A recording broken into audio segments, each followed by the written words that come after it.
January 26, 1945. 2:20 p.m. The frozen fields outside Holtzwihr, France. Through the smoke and chaos of battle, something impossible was happening. A single American soldier, atop a burning tank destroyer, was systematically destroying an entire German company's advance. The elite mountain troops of the 2nd Guibergs Division, veterans transferred from Norway specifically for this offensive, were being stopped cold by what appeared to be a boy who couldn't weigh more than 50 kilos. Behind the German lines, 6 tanks, Panzer IVs and tank destroyers that had crushed resistance across Europe, sat immobilized, their commanders too shocked to advance without infantry support that was being methodically cut down by a single American. The 250 men of the reinforced German company had walked into what Wehrmacht tactical doctrine said was impossible. One soldier holding a position against an entire combined arms assault. The mathematics was stark. 40 exhausted Americans against 250 elite German mountain infantry and 6 tanks. By every principle of military science, the American position should have been overrun in minutes. Instead, for one impossible hour, 2nd Lieutenant Audie Leon Murphy would rewrite the rules of warfare. The path to that burning tank destroyer began in the cotton fields of Hunt County, Texas, where Audie Murphy was born on June 20th, 1925, to impoverished sharecroppers. The 6th of 12 children, Murphy's childhood was defined by crushing poverty and responsibility. His father abandoned the family when Audie was 12. His mother died of endocarditis and pneumonia in 1941, leaving the 16-year-old as primary provider for his younger siblings. "If I don't hit what I shoot at, my family doesn't eat tonight," young Murphy had told his neighbor Monroe Hackney, explaining his uncanny marksmanship. The boy could drop a running rabbit at 50 yards with a .22 rifle that most people couldn't hit a barn with. Each bullet cost money the family didn't have. Each miss meant empty stomachs. Under such pressure, Murphy developed a shooter's eye that would later terrify German soldiers across 3 countries. When Pearl Harbor was attacked, Murphy saw his chance. The military offered steady pay, 3 meals a day, and the ability to send money home to support his siblings. But even joining proved difficult for the undersized teenager. Standing just 5'5" and weighing 110 kilograms, Murphy was rejected by both the Marines and Navy as too small. The Army paratroopers wouldn't take him. Finally, the regular Army infantry accepted him on June 30th, 1942, after his sister Karen provided a falsified affidavit claiming he was 18. Private First Class David Mouse McClure, who went through basic training with Murphy at Camp Walters, Texas, later recalled, "We all thought he was a mascot at first. This kid who looked about 14 and weighed nothing. The drill sergeants rode him mercilessly, called him baby. But there was something about his eyes.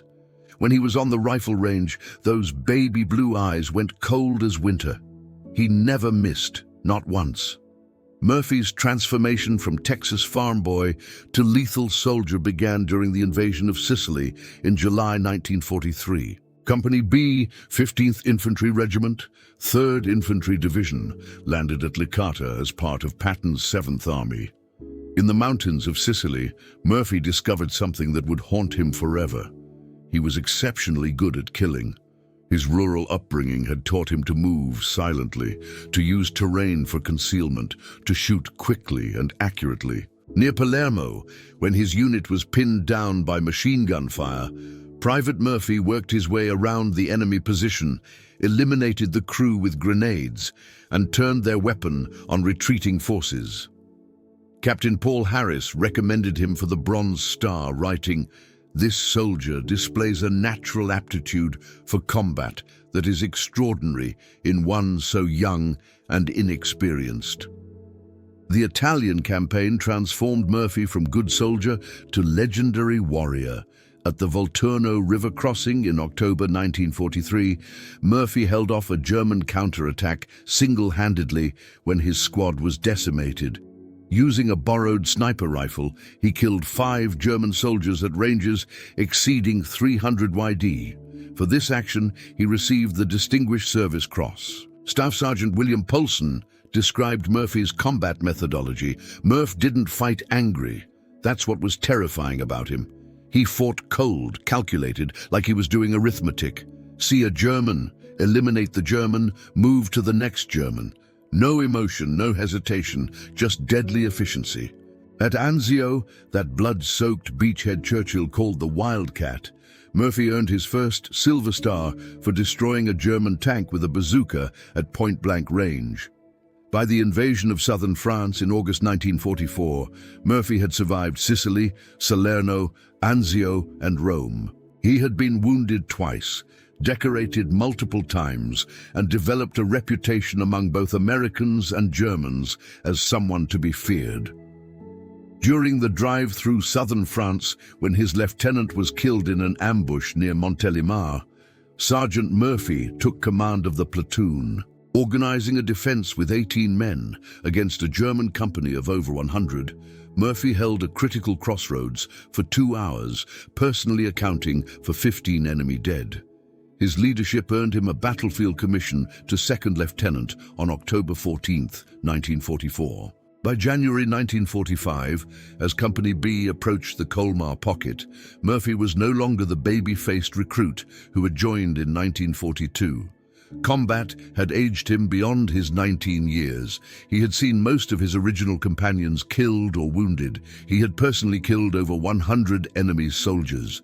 The Colmar Pocket represented everything horrible about winter warfare, an 850-square-mile German bridgehead west of the Rhine. It was the last piece of French soil the Wehrmacht controlled. Hitler had ordered it held at all costs. The Germans had reinforced it with their best remaining units, including the 2nd Mountain Division, specially trained for winter combat in Norway. For Company B, the situation was desperate. In 5 days of fighting leading up to January 26th, they had lost 102 men wounded, and all officers except Murphy killed or evacuated. From a full-strength company of 187 men, they were down to 40 effectives. Murphy himself was fighting with a leg wound from shrapnel received 2 days earlier, though he had told no one about it. Private Anthony Abramsky described their condition. "We were finished, done. Most of us hadn't slept in 3 days. We'd been living on cold K rations when we could eat at all. Half the guys had frostbite. Our machine guns were freezing up. We tried all night to dig foxholes, but the ground was like iron. When dawn came and we saw our position strung out along the edge of the woods with open fields in front of us, we knew we were sitting ducks."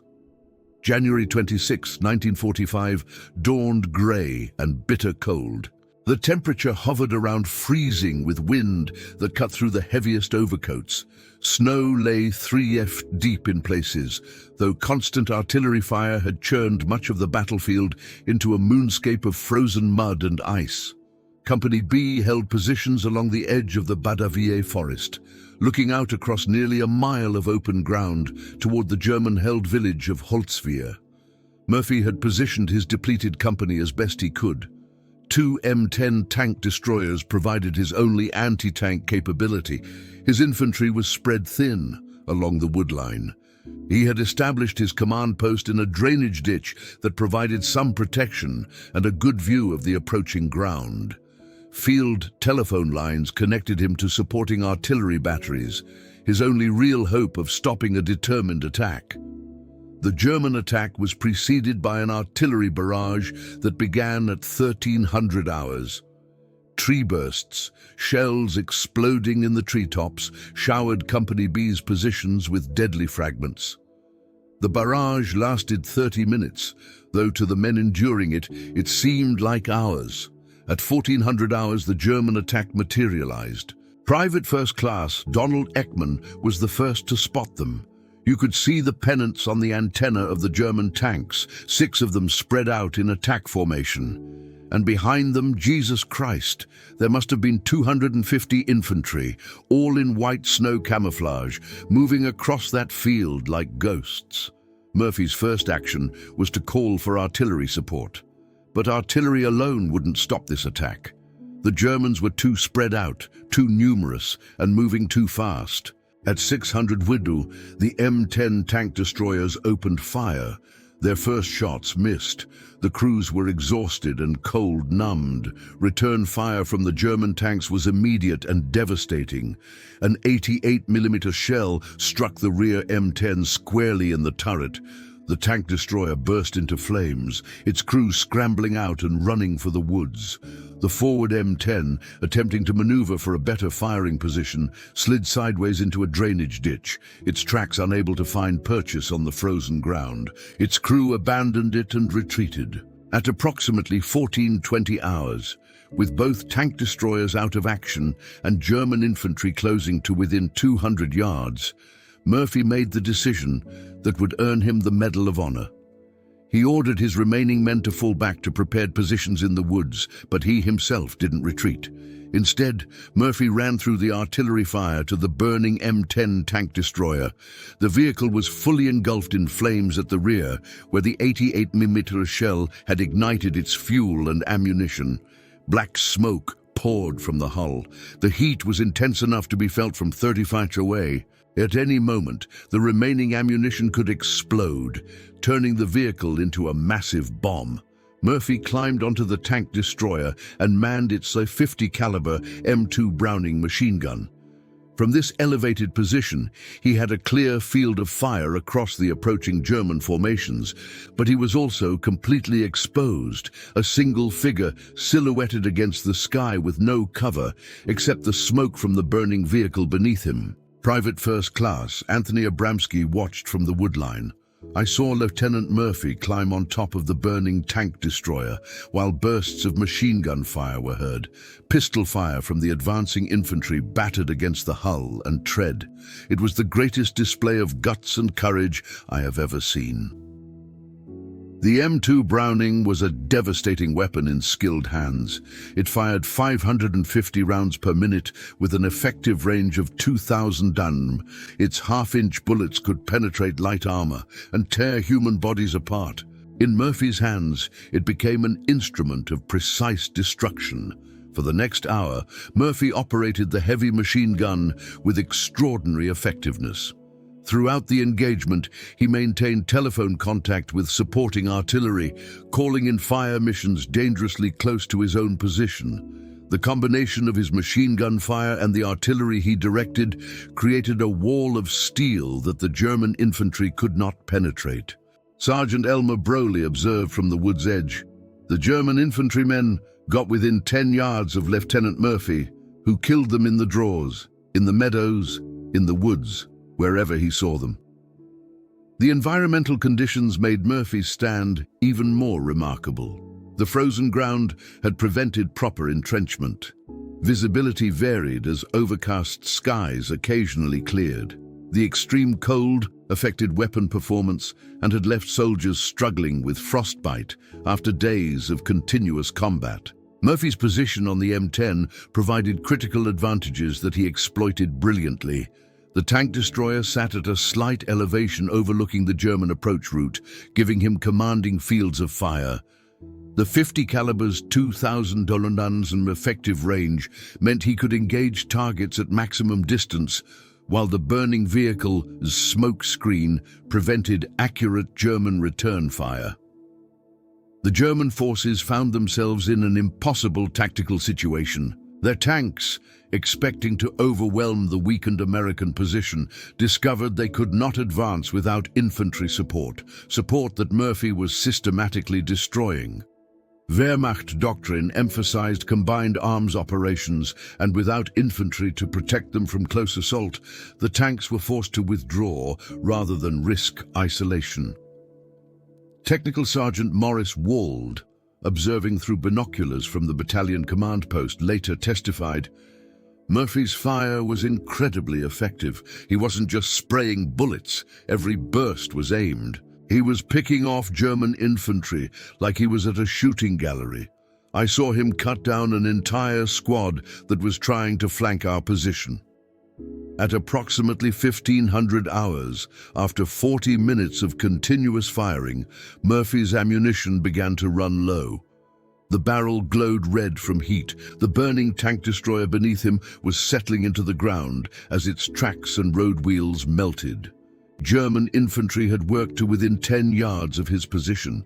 Private Charles Owen recalled, "We could hear the lieutenant's 50 starting to slow down. He was running out of ammo. Some of the Germans must have figured it out too, because they started rushing forward. Murphy grabbed his carbine and started picking them off with that. At approximately 15:10 hours, with his ammunition nearly exhausted and German infantry closing to within 10 yards, Murphy made the most desperate call of the battle. He ordered the artillery to fire directly on his position. The forward observer, Lieutenant Walter Weiss-Fenning, initially refused, knowing it would mean certain death for Murphy. But Murphy insisted, "I'm giving you a direct order. Fire on my position now." The first shells landed within 50 yards of the burning tank destroyer. The explosions threw frozen earth and shrapnel in all directions. German infantry caught in the open were torn apart, but Murphy, exposed on top of the vehicle, was also in the impact zone. Shrapnel tore through his leg, his second wound of the day, but he continued firing the few rounds he had left. The combination of Murphy's direct fire and the artillery barrage broke the German attack. The surviving infantry, perhaps 100 men, began falling back toward Holtzwihr. The tanks, without infantry support and facing increasingly accurate artillery fire, reversed course and withdrew. At approximately 15-20 hours, after an hour of continuous combat, Murphy climbed down from the burning M10. His uniform was scorched from the heat. Blood ran down his leg from shrapnel wounds. Behind him, the tank destroyer continued to burn, finally exploding 10 minutes after he abandoned it. The battlefield before him was devastating. German bodies lay scattered across the snow-covered fields. Military historians estimate 50 dead with many more wounded. The surviving Germans were in full retreat, their officers unable to rally them for another assault. Murphy walked back to the wood line, where his men waited. According to Private Abramsky, he was calm, scary calm. He asked if we had any casualties from the artillery, made sure everyone was okay, then sat down and lit a cigarette like nothing had happened. His hands weren't even shaking. Perhaps the most striking aspect of historical documentation about this incident is the near-complete absence of German first-hand accounts. Despite extensive research in German military archives, the Bundesarchiv, and veteran organizations, no specific German soldier quotes, diary entries or POW testimonies about Murphy's action have surfaced in accessible historical records. This silence is particularly notable given the engagement's intensity and the shock it must have caused among the attacking forces. Several factors explain this documentary gap. The German units involved suffered approximately 50 casualties from Murphy's actions alone, likely eliminating many potential witnesses. Wehrmacht division-level records from this period were often destroyed in the war's final months. The rapid German withdrawal following the failed attack, described in American records as disheartened by their lack of progress, suggests a demoralized force unlikely to document what they viewed as a humiliating tactical defeat. The German units have been identified through operational records. The 2nd Mountain Division provided the primary infantry force, supported by elements of the 708th Volksgrenadier Division and the 285th Assault Gun Battalion. These were elite formations. The mountain troops, in particular, were veterans with extensive combat experience, making their failure against a single defender all the more shocking to German tactical expectations. The 2nd Mountain Division's war diary for January 26th notes only, attack on American positions near Holtzwihr repulsed with heavy casualties. Enemy resistance is heavier than expected. This terse entry belies what must have been happening among the German ranks. Elite mountain troops who had fought in Norway, Finland, and the Eastern Front had never encountered anything like this. A single soldier, who seemed immune to fear, fatigue, and the basic human instinct for self-preservation.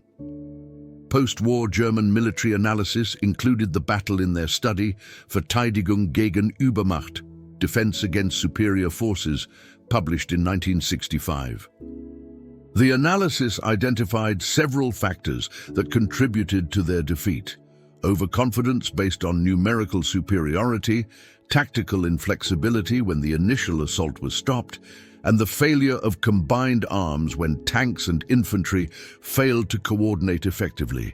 The German forces never attempted another attack on Company B's position. That night, under cover of darkness, they withdrew from the sector entirely. Elite mountain troops, who had been specifically brought from Norway for this offensive, soldiers who had never retreated in 4 years of war, withdrew without orders from their corps commander. The psychological impact of being stopped by a single American soldier was more devastating than the physical casualties. Murphy's stand at Holtzwihr had consequences far beyond the immediate tactical victory. The successful defense enabled the 3rd Infantry Division to maintain its hold on the critical WWII forest, which dominated the approaches to Holtzwihr village. The German failure to break through meant the Colmar Pocket's days were numbered. Holtzwihr itself fell to the 30th Infantry Regiment the following day, January 27, 1945. Within weeks, the entire German bridgehead west of the Rhine had been eliminated, removing 50,000 German troops from the war and freeing Allied forces for the final assault into Germany. The engagement demonstrated that even elite German formations could no longer overcome determined American resistance, regardless of numerical superiority. General Jean de Lattre de Tassigny, commander of the French First Army, recognized the importance. The defense of the Holtzwihr approaches by the American 3rd Division, particularly the extraordinary action of Lieutenant Murphy, broke the back of German resistance in Alsace. The tactical lessons from Murphy's stand, particularly the effectiveness of combined artillery and automatic weapons in defense, influenced American tactical doctrine for the remainder of the European campaign. French recognition came through the 3rd Infantry Division being granted the right to wear the French Croix de Guerre in 2000. A memorial was erected at the battle site, ensuring that French citizens would remember the young American who helped liberate their homeland. The official Medal of Honor citation, presented by Lieutenant General Alexander Patch on June 2, 1945, provides the military's formal recognition of Murphy's achievement. The citation's language, typically understated in military documents, struggles to capture the extraordinary nature of the action. He was alone and exposed to German fire from 3 sides, but his deadly fire killed dozens of Germans and caused their infantry attack to waver. For an hour, the Germans tried every available weapon to eliminate 2nd Lieutenant Murphy, but he continued to hold his position. The award ceremony near Salzburg, Austria, brought together surviving members of the 3rd Infantry Division to witness their comrade receive the nation's highest military honor. Brigadier General Ralph B. Lovett and Lieutenant Colonel Howlett D. Edson, who had recommended Murphy for the medal, emphasized that Murphy's action had saved Company B from certain destruction and enabled the division to hold critical terrain. Murphy's reluctance to view his actions as heroic remained consistent throughout his life. When asked why he had climbed onto the burning tank destroyer, his response was characteristically direct. "They were killing my friends. It was not a heroic act. I figured if one man could do the job, why risk the lives of others?" Murphy's post-war struggle with what was then called battle fatigue, now recognized as PTSD, makes his story particularly relevant to modern understanding of combat's psychological toll. He suffered from chronic insomnia, recurring nightmares, and hypervigilance that led him to sleep with a loaded pistol under his pillow. Eventually, he moved to sleeping in his garage with the lights on, unable to tolerate darkness that reminded him of night combat. "I remember the experience as if I had a nightmare. A demon seemed to have entered my body," Murphy wrote about his combat experiences. His willingness to speak publicly about these struggles led to legislation creating the Audie L. Murphy Memorial VA Hospital in San Antonio in 1973, 2 years after his death in a plane crash at age 45.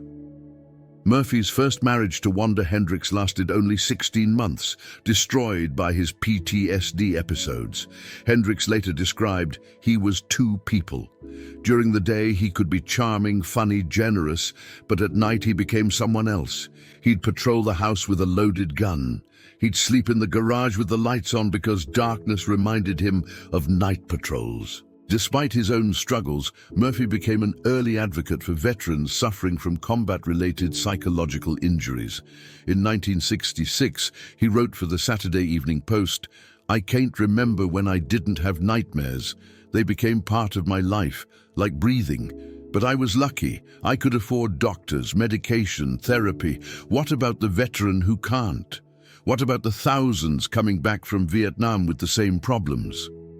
Murphy's effectiveness at Holtzwihr was amplified by the weapon systems he employed. The M2 Browning 50 caliber machine gun, designed by John Browning in 1918, was arguably the finest heavy machine gun of World War II. Its 50 BMG cartridge could penetrate 1 in of armor plate at 100 yards. Each round had devastating effects on human targets. The bullet's energy of over 13,000 foot lbs at the muzzle could literally tear a human body apart. The M10 tank destroyer carried 51 rounds of 3-in ammunition in its hull, along with 1,000 rounds of 50 caliber ammunition and 300 gallons of gasoline. When the German 88mm shell struck, it ignited the fuel, creating a fire that reached temperatures exceeding 1,000 degrees. The fact that the vehicle burned for over an hour without a major explosion was miraculous. Murphy was essentially standing on a bomb with a lit fuse. The artillery support Murphy directed was equally crucial. The 105mm howitzers could fire a 33 lb, high-explosive shell over 11,000 meters. Each shell created a blast radius of 50 meters with shrapnel lethal to 200 meters. Murphy's ability to adjust this fire to within 50 yards of his own position, danger close by any standard, multiplied his combat power exponentially.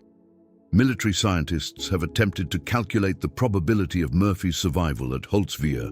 Given the German forces engaged, 250 infantry with rifles and machine guns, plus 6 tanks with main guns and coaxial machine guns, approximately 10,000 rounds were fired at Murphy's position during the 1-hour engagement.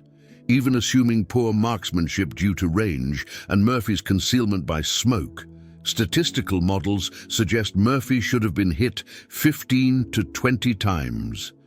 The physical demands of operating the M2 Browning under these conditions were extreme. The weapon weighs 84 libit and has violent recoil. Murphy had to maintain his balance on the burning vehicle while absorbing the weapon's recoil, all while being shot at from 3 directions. The smoke from the burning vehicle would have made breathing difficult and aiming challenging. Military historians and psychologists have long debated what made Murphy capable of such extraordinary combat performance. Was it his impoverished background that taught him survival at any cost? His hunting experience that made killing seem natural? Or simply being in the wrong place at the right time? Dr. Dave Grossman, author of On Killing and a leading expert on combat psychology, offers this analysis. Murphy represented a perfect storm of factors. He had the technical skills from hunting, the motivation from poverty, the emotional detachment from early trauma, and most importantly, a protective instinct toward his men that overrode self-preservation. This interpretation is supported by Murphy's own words. When asked why he climbed onto the burning tank destroyer, he consistently gave the same answer: "They were killing my men." The personal nature of that statement reveals Murphy's motivation. This wasn't about tactics or strategy. It was about protecting the soldiers he commanded. Murphy himself recognized the transformation combat had wrought in him. In a 1968 interview, 3 years before his death, he reflected, "People talk about that day like it was heroic. Maybe it was, but I became something inhuman that day. I turned into a killing machine. I felt nothing. No fear, no anger, just a cold determination to destroy." Audie Murphy's military record remains unmatched by any American soldier. He received every combat decoration for valor that the United States Army could award, some of them twice. His 33 decorations included the Medal of Honor, Distinguished Service Cross, 2 Silver Stars, Legion of Merit, 2 Bronze Stars, and 3 Purple Hearts, plus 5 decorations from France and Belgium. But Murphy's true legacy lies beyond medals. His advocacy for veterans' mental health was decades ahead of its time. The Audie Murphy Memorial VA Hospital specializes in treating PTSD and other combat-related psychological injuries. His autobiography, To Hell and Back, has helped thousands of veterans realize they're not alone in their struggles. Murphy's story has become embedded in American military culture. The U.S. Army Infantry School uses his action at Holtzwihr as a case study in defensive operations, leadership under fire, and the integration of supporting arms. The Audie Murphy Club recognizes exceptional NCOs who demonstrate leadership qualities similar to Murphy's. Master Sergeant Ronald Johnson, president of the Fort Hood Audie Murphy Club chapter, explains the continuing relevance. Every generation of soldiers needs heroes, examples of what's possible when ordinary people face extraordinary circumstances. Murphy shows our soldiers that you don't have to be 6'' tall or come from a military family to be a warrior. You just have to care more about your buddies than yourself. Military professionals often debate whether Murphy's stand could be replicated in modern warfare. Technology has fundamentally changed combat. Satellites, drones, and precision munitions have created a transparent battlefield where individual heroics seem impossible. Yet recent conflicts suggest otherwise. In Afghanistan and Iraq, American forces repeatedly witnessed individual soldiers performing extraordinary acts reminiscent of Murphy. Staff Sergeant David Belavia's house-to-house fighting in Fallujah, Sergeant First Class Paul Smith's machine gun stand in Baghdad, all echo Murphy's willingness to face impossible odds. General Stanley McChrystal, former commander of Joint Special Operations Command, argues, "Technology changes war's character, but not its nature. War ultimately remains a contest of human wills." What Murphy demonstrated at Holtzwihr, the willingness of one person to say no further, regardless of odds, that's timeless. At the U.S. Army's Maneuver Center of Excellence, Murphy's action teaches several critical concepts: the importance of position, the integration of fires, and the psychological dimension of combat. Murphy understood that killing enemy soldiers wasn't enough. He had to break their will to fight. His relentless, accurate fire convinced the Germans that advancing meant certain death. While the world celebrated Murphy as America's most decorated soldier, the young Texan was fighting a different war, one against the demons that followed him home. The man who had shown no fear atop a burning tank destroyer was terrified of the darkness in his own mind. Murphy's widow, Pamela Murphy, who married him in 1951 and remained with him until his death in 1971, provided unique insights. Audie carried invisible wounds that never healed. He'd wake up screaming, reliving battles from 20 years earlier. But he never stopped trying to help other veterans. The war never ended for Audie, but he turned his pain into purpose. This transformation of trauma into advocacy created lasting change. Murphy's public discussion of PTSD helped establish recognition that combat stress was a legitimate medical condition requiring treatment, not a sign of weakness or cowardice. His advocacy helped thousands of veterans seek help they might otherwise have been too ashamed to request. On January 26, 1945, Second Lieutenant Audie Leon Murphy proved that one determined individual could stop an army. His stand at Holtzwihr shattered German assumptions about American soldiers. These weren't the soft, pampered boys of Nazi propaganda. They were the sons of farmers and factory workers, shaped by depression and hardship, who could be as hard as any warrior in history when defending their friends. The silence in German records about that day speaks volumes in their inability to explain or understand what happened. We see the deepest form of defeat, not just tactical or physical, but psychological and moral. They had met someone who was simply better at war than they were, and that recognition broke something fundamental in their warrior identity. Today, the field outside Holtzwihr is peaceful farmland again.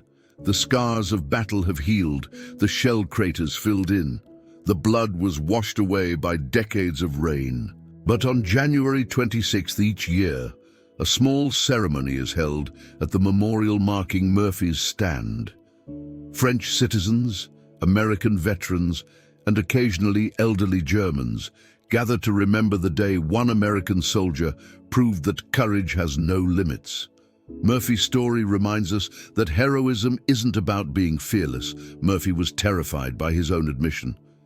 It's about acting despite that fear when others depend on you.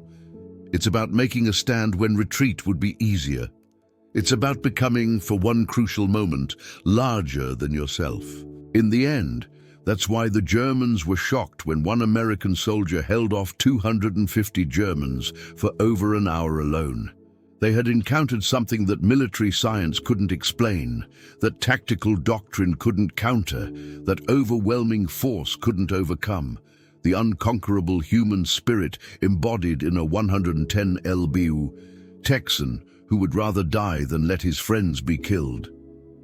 His stand at Holtzwihr remains eternal testimony that one person at the right place and the right time with the right motivation can change everything. The boy who hunted rabbits to feed his family became the man who stopped an army to save his friends.